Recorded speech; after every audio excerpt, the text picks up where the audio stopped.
A missing check-in sparks the first alarm. And I'm a little bit concerned. We were supposed to, we had an appointment scheduled that she missed. She doesn't ever miss appointments. Is there any way I can set up to do a well check at her home? They entered the house, and that's when the nightmare begins. Anybody else?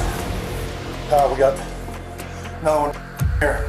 And a desperate spouse who started to crumble the moment the divorce papers were served. That's got another body. This is Michael here. Every hallway in this house tells a different story. We need to clear the house. Clear here. We have one more in this bed. Appears to be a gunshot to the face. You're about to step into that hallway. One more up top. Blood on bed.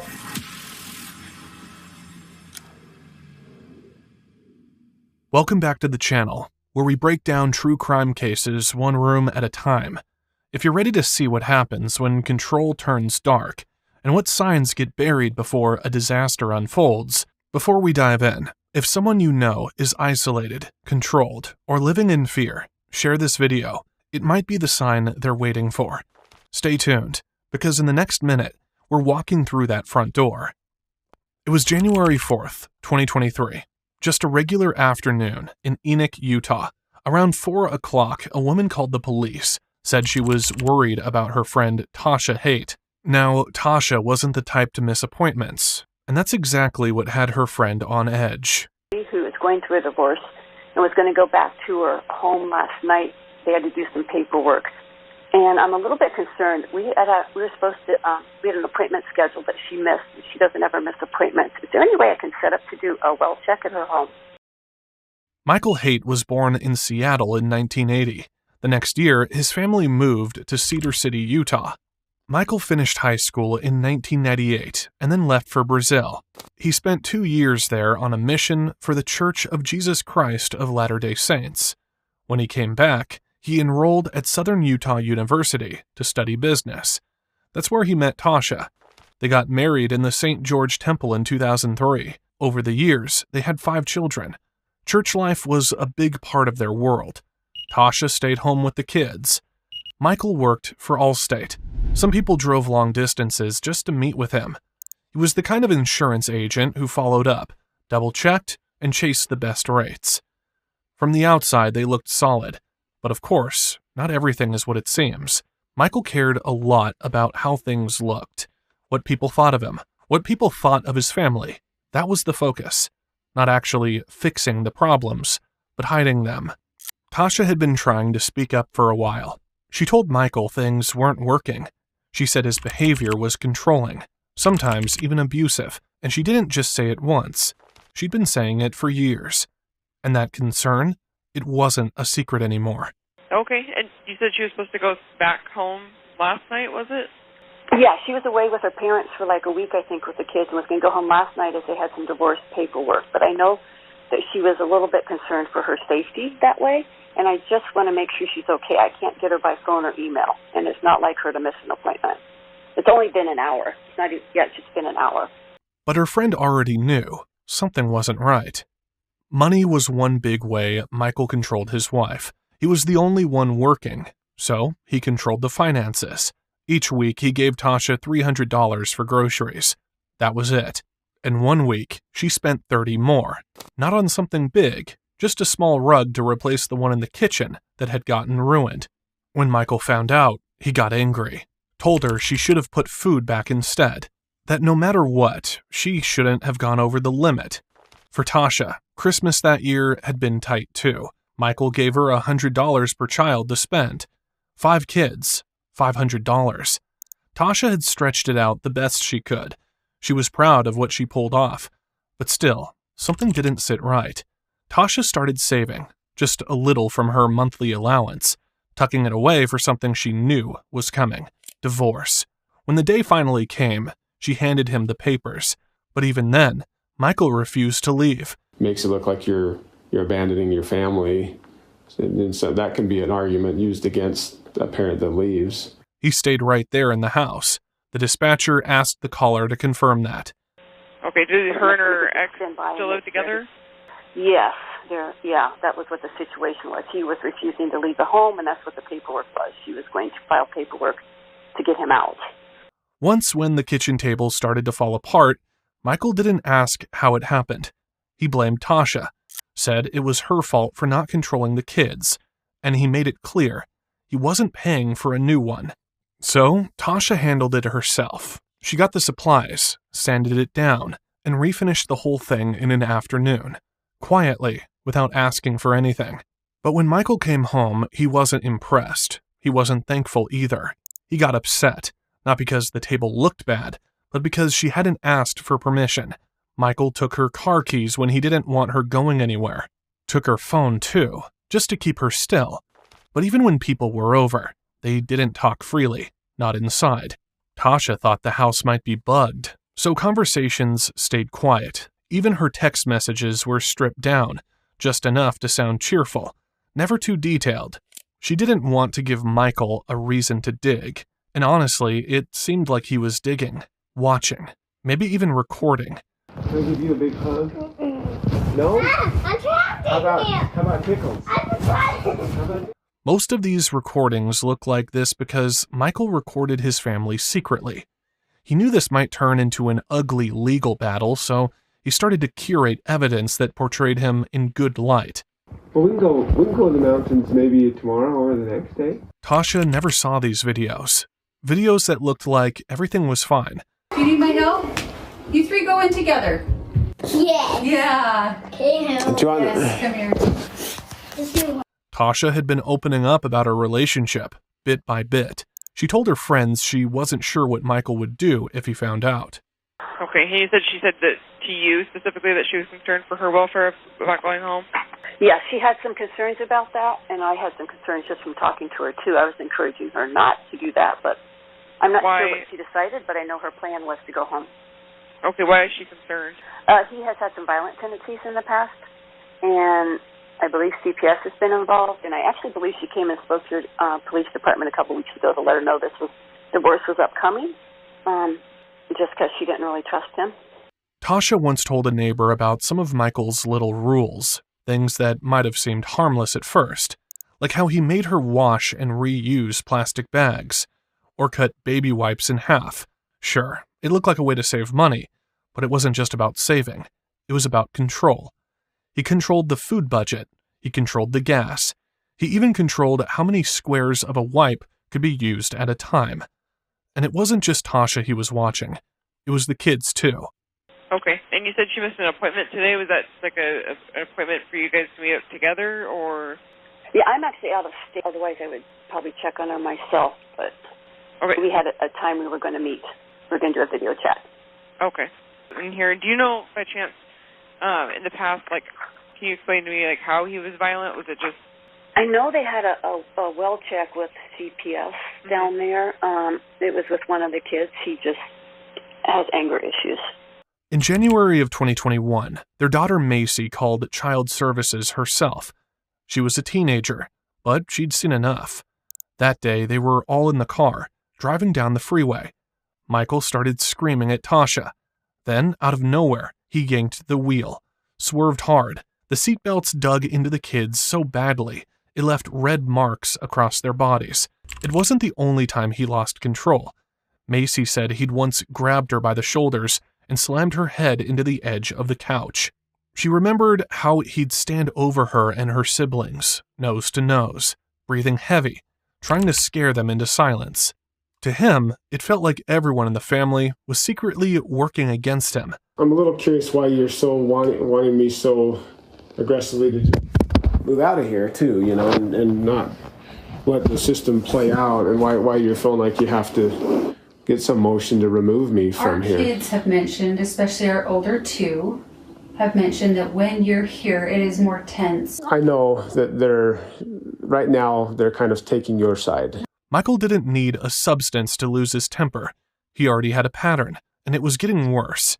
One Sunday after church, the whole family was gathered in the living room when 12-year-old Briley started playing with a phone charger, just fidgeting like kids do. Michael told her to stop. She didn't. That was enough to set him off. He jumped up, started screaming, not at Briley, but at Tausha. Said they had the worst kids in the world, called them disrespectful and awful. Then he turned on Tausha, called her fat, ugly, a terrible mother. That moment hit her hard. This wasn't normal, and if her kids weren't reacting to rage like that, it meant they'd been living in it too long. So, she made a decision. She was done. Tausha met with an attorney named James Park and asked him to draw up divorce papers. This was September 2022, but even then, she didn't want to ruin the holidays for the kids. The papers were delivered to Michael at his Allstate office on December 27th. Tausha made sure the kids were safe at a neighbor's place, just in case he exploded when he got home. But he didn't. He called her, acting all calm, like nothing had happened, asked how her day was going. She asked if he got any papers at work. He said yeah. He figured they were divorce papers. Then, still acting cool, he told her to be gone before he got home. But the kids, he said they'd be staying with him. That didn't happen. Tausha left the house that day and stayed with her mother, Gail, and of course, she took her 5 children with her. No way she was leaving them with Michael, but Michael didn't back off. He came by Gail's house more than once that weekend, kept trying to get Tausha to come for a drive with him. Just the 2 of them. Said they should talk. Tausha shut him down, told him she had a terrible feeling, that she didn't trust him. Then she closed the door in his face. On Sunday, they went to church like usual, but she wouldn't let Michael sit with them. Michael cared a lot about how things looked. Sitting alone in church without his family felt like a public shaming. People noticed, people talked, and for a man like Michael, being embarrassed in public was a dangerous thing. And do you know if there are any weapons involved? I've been talking about that. There are firearms in the house. I think they're locked up. I was actually encouraging her to get those out and turn them into you because I knew in Utah you could do that. I used to practice. I know they had guns, but she thought they were safe, locked up, because I was trying to ask if he would have access to those. But I don't know what happened that way. I'm actually thinking he might still have access to those. But they are at least locked up in their house. But I think he has access to open the lock. I'm sorry, I don't mean to be confusing about that.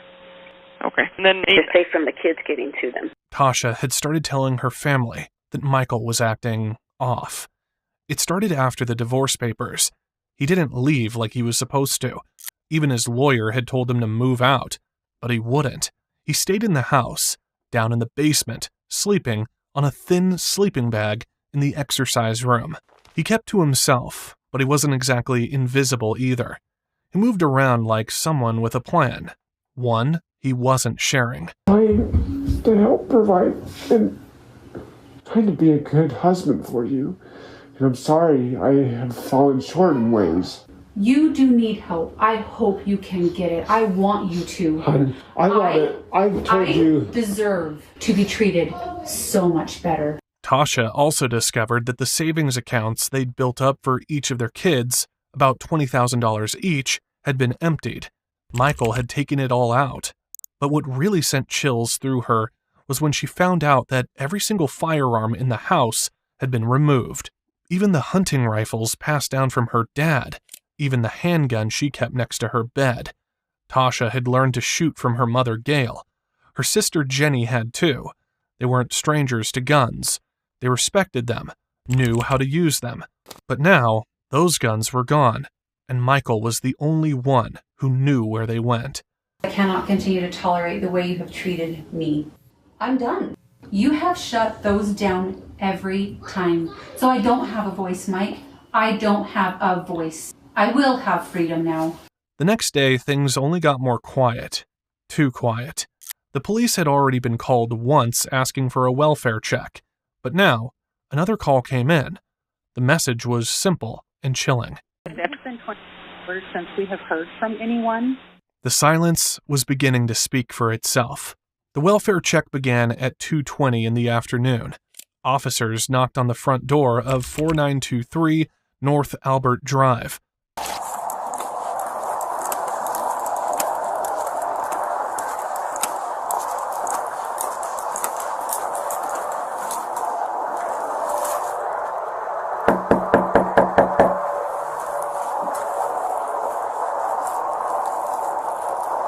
Nothing. No footsteps, no voices. Not even the creak of movement behind the walls. They waited about 20 minutes before trying again.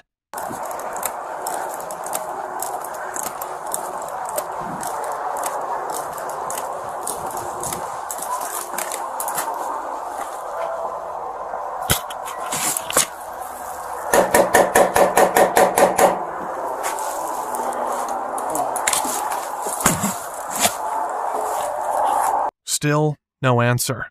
Eventually, they circled the house, hoping to spot something through a window or hear anything at all.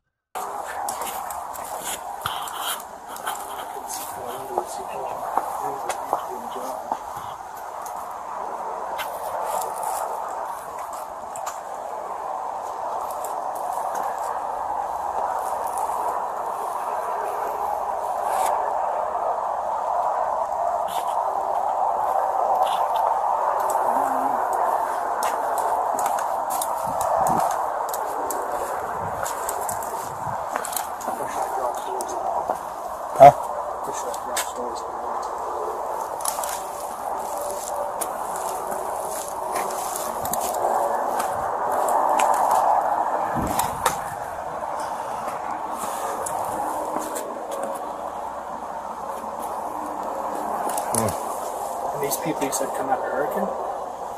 Nerve-Wracking, maybe? Nerve-Wracking Hurricane? You can see if there's anybody else that got Nerve-Wracking. I'll have someone go by it. But the home stayed quiet. Too quiet. Officers on the scene got an update from Cedar City Police. Michael hadn't shown up to work. He'd missed all his scheduled appointments. Then came a 911 call from Tausha's brother. Michael's wife served him with divorce papers within the last 2 weeks. And he's kind of been struggling with it, whatnot. But that changed everything.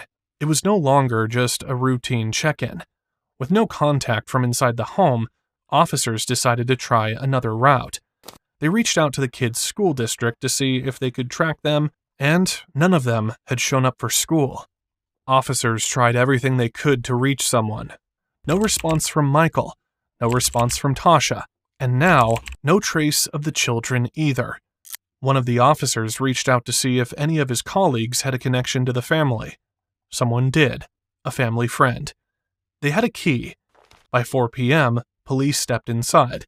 Yeah. Sorry, they were just asking. Let's go check. There's 5 kids. Yeah. Yep. The officers barely had time to process what they were walking into. They'd just stepped inside when the first child was found. Enoch City Police Department. Enoch City Police Department. Yeah.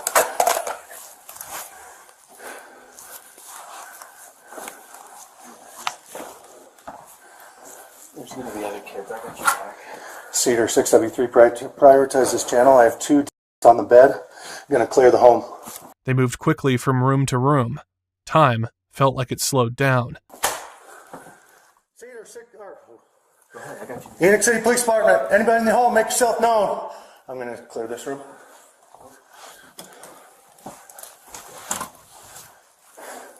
Nobody.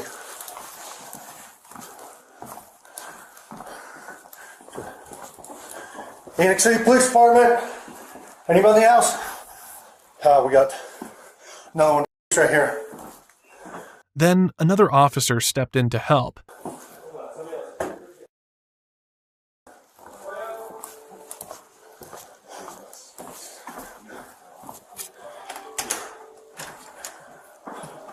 Where are you going?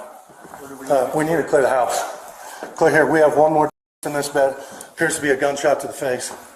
It was like a nightmare. No one wanted to believe what they were seeing. Check in this room back here. Want to see stairs? Clear. Making good. I'm checking here. No, you're good. Wait. Got it? Yeah.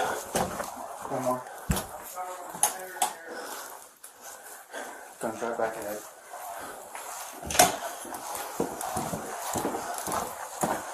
No screams, no signs of a struggle.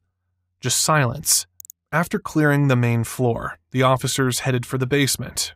It was a single-family home, 3 bedrooms upstairs, 2 more down below, along with a workout room that had been used as someone's makeshift bedroom. That's where Michael Haight had been staying since the divorce papers were filed. Shots to the head. Boys, get down here, make yourself known. 2, 4, 6. Hold right there, Chief. Union City Police Department.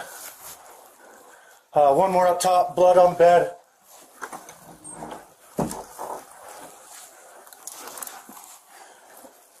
Bathroom here. Yeah, mess. One more down here. Bathroom's clear. Checking this room. Another gunshot. Or, sorry, I don't know that, but appears to be. And it didn't stop there. The officers kept going, and they knew there was still one more room. And sure enough, in that last bedroom. One more.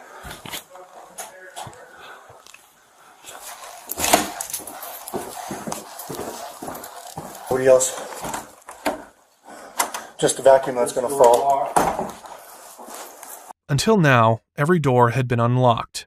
They'd moved room to room without having to break anything. But now, they found a locked one. Whoever was behind that door might still be alive. Or they might be staring down the person who did all this. Go. Sauna. That way. Left. Opening. Safes. Got keys in 2 safes down here. Clear here.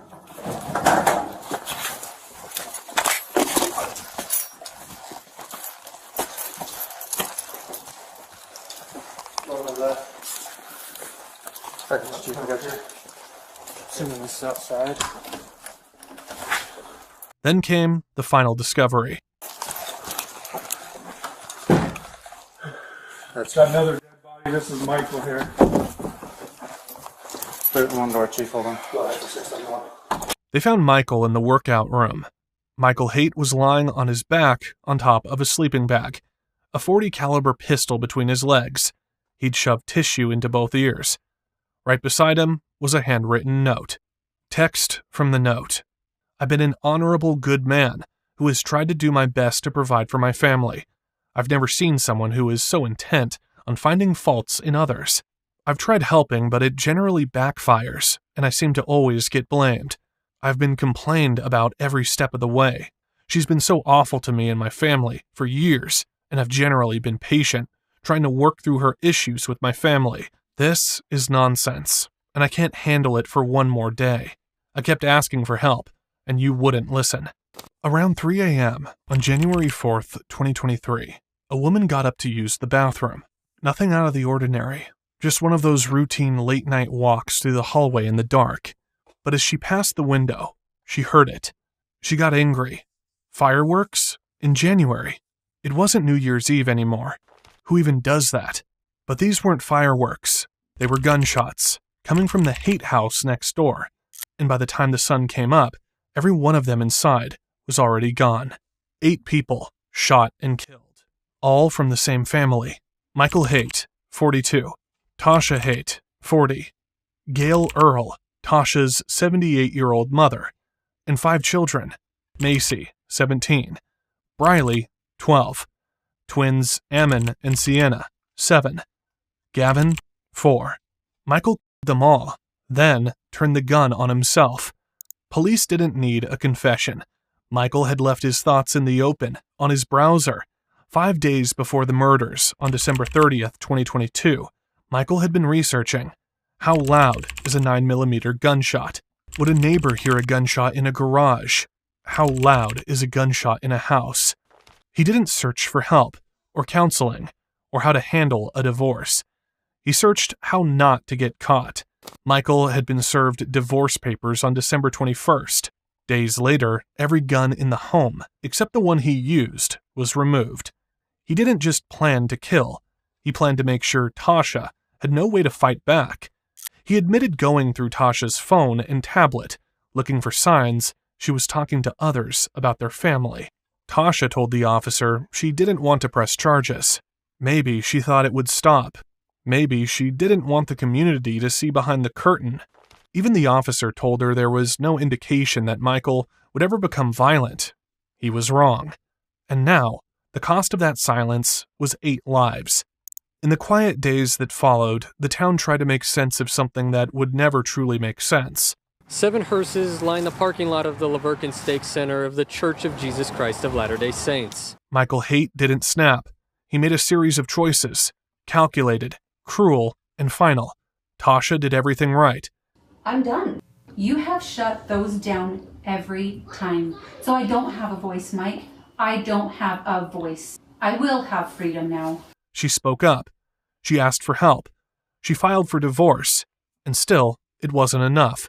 Because sometimes no amount of distance or paperwork can stop a person who's decided that if they can't own something, no one will. This story doesn't end with a lesson tied in a bow. It ends with 7 lives stolen. Stay safe, stay sharp, and pay attention to the quiet signs before they turn loud. See you in the next one.